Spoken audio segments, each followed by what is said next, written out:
olahraga yang menyenangkan dan menyehatkan. Manfaat ini juga berlaku pada bayi. Oleh karena itu, banyak orang tua yang sudah mengajarkan olahraga satu ini pada bayi-bayi mereka. Tak jarang para orang tua juga mengunggah kelincahan berenang bayi mereka ke media sosial.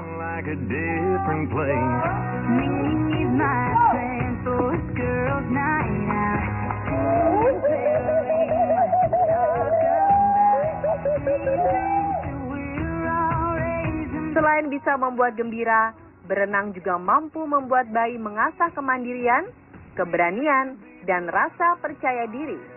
Berenang juga baik untuk perkembangan motorik, kardio, pernafasan bayi, serta mencegah terjadinya obesitas atau kegemukan.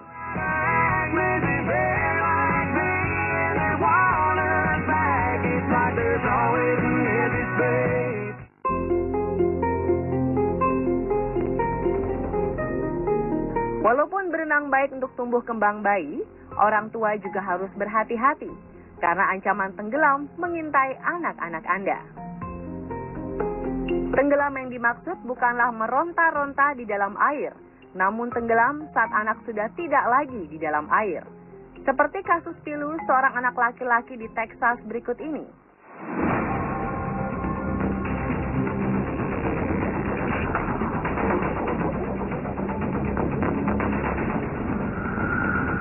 Kejadian yang terjadi pada 29 Mei 2017 kemarin sempat membuat geger kota Texas di Amerika Serikat. Seorang bocah bernama Frankie Delgado pergi bersama orang tuanya ke pantai. Sempat tersungkur ke dalam air saat ombak datang, namun Frankie terlihat baik-baik saja. Ia bahkan terus bermain air setelahnya. Setelah selesai bermain di pantai, Frankie dan orang tuanya pulang ke rumah tanpa ada yang dikhawatirkan. Namun beberapa hari kemudian, bocah berumur 4 tahun tersebut mengalami gejala mirip dengan flu. Sejak saat itu, kondisinya tidak kunjung membaik. Hingga 1 minggu setelahnya, Frankie terbangun dan berteriak kesakitan. Ayah Frankie langsung menghubungi ambulans dan membawa bocah tersebut ke rumah sakit terdekat. Namun naas, dokter tak mampu menyelamatkan nyawa sang anak.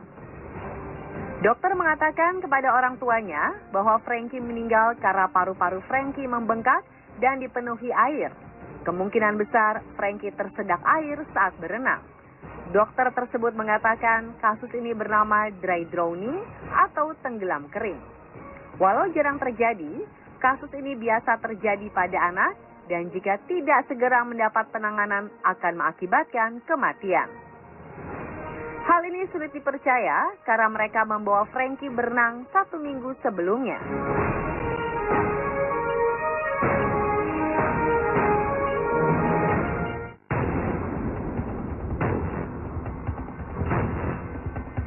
Mungkin pemirsa masih banyak yang belum tahu apa itu dry drowning. Kasus ini merupakan gejala gangguan pernafasan yang terjadi setelah anak tidak lagi berada di dalam air. Di mana sebelumnya anak-anak tersebut tidak sengaja meminum air saat berenang. Ini sebenarnya istilah ini secara medis itu belum diterima sebagai satu istilah medis. Tapi ini istilah menjadi populer ketika beberapa waktu yang lalu ada seorang anak di Amerika kalau saya nggak salah itu habis berenang, kemudian udah keluar dari kolam berenang, dia meninggal. Nah sebenarnya kejadian bahwa orang meninggal tenggelam itu 10-20% ketika diotopsi itu bisa nggak ada air dalam paru-parunya. Nah itulah kemudian muncul orang bilang dry drowning, kering. Jadi nggak ada air di dalam paru-parunya. Secara alamiah memang kan kalau ke paru-paru itu yang masuk hanya udara. Jadi ketika mau masuk benda lain, makanan kah karena tersedak atau air kah gitu, laring itu secara alamiah akan menutup. Nah menutupnya atau spasmenya laring itu yang membuat oksigen juga nggak bisa, cairan nggak bisa masuk, oksigen yang seharusnya masuk juga nggak bisa masuk. Nah itu yang membuat akhirnya kekurangan oksigen ke otak. Selain dry drowning, ada secondary drowning yang penyebab dan gejalanya hampir sama. Secondary drowning itu istilah yang orang suka tumpang tindihkan dengan dry drowning, karena kejadiannya memang setelah orang itu berenang. Setelah orang itu berenang, pulang, tidak ada apa-apa, kemudian beberapa hari kemudian meninggal. Tapi mekanismenya berbeda. Kalau dry drowning lebih karena spasme larynx tadi, dia menutup. Tapi kalau secondary drowning itu terjadi karena ketika kita menghirup cairan yang kita hirup dari kolam renang kan ada bakteri dan sebagainya. Itu pelan-pelan akan merusak lapisan-lapisan di dalam alveoli. Di alveoli itu jadi apa ya? Kalau kita bayangkan paru-paru itu kan banyak gelembung-gelembung kayak balon.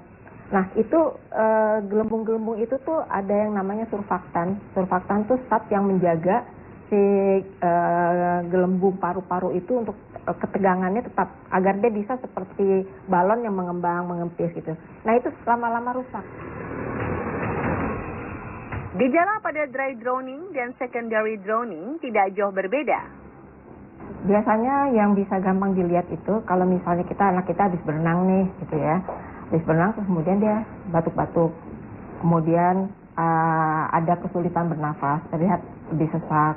Kemudian karena kita tahu mekanismenya aliran oksigen ke otak berkurang, anaknya itu cenderung jadi lemas, tidur. Kadang-kadang kita sebagai orang tua suka keliru, kita pikir oh mungkin karena capek nih habis berenang jadi dia tidur terus. Padahal sebenarnya mungkin oksigenasi ke otak udah kurang, karena kalau oksigen ke otak kurang, kita sulit berpikir dengan baik dan kita cenderung ngantuk. Nah itu hati-hati, barangkali ada yang disebut sebagai sekarang itu yang kita kenal yang namanya dry drowning tadi. Gejala pada secondary drowning lebih bertahap namun juga bisa menyebabkan kematian. Karena gejalanya yang tidak langsung, banyak orang tua yang tidak mengetahui tentang dry drowning atau secondary drowning justru berpikir bahwa si anak terserang flu atau kecapean.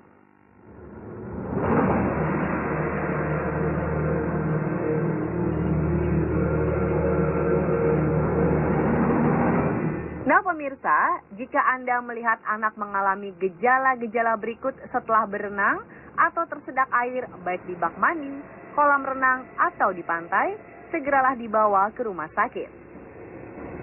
Kalau memang kita curigai seperti ini, nggak ada jalan lain, harus langsung ke rumah sakit. Dan rumah sakit juga jangan antri di poliklinik, harus langsung ke gawat darurat. Karena itu harus segera ditolong. Usaha pertama adalah membantu anak itu untuk bernafas dengan baik. Jangan menunda atau menganggap enteng gejala-gejala tersebut ya pemirsa, karena resikonya adalah kematian pada buah hati Anda.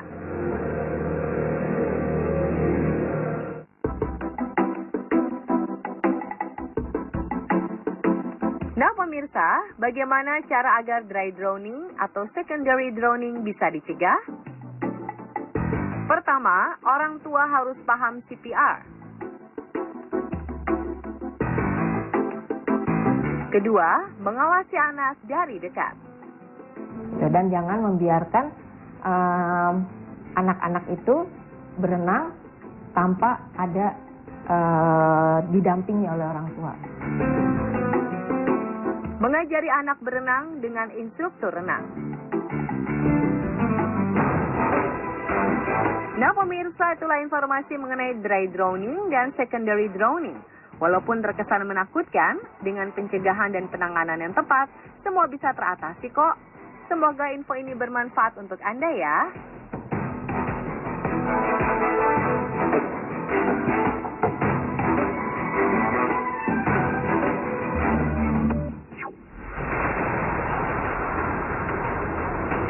Tahukah Anda, ternyata Emilia Dyer terbiasa menandai bayi korban kekejiannya dengan mengalungkan selotip putih pada bagian leher bayi? Seperti apa proses penyelidikan yang membuat Dyer mendapat hukuman gantung? Saksikan kelanjutan Killing Series Emilia Dyer, pembunuh kejam abad 19 bagian kedua sesaat lagi.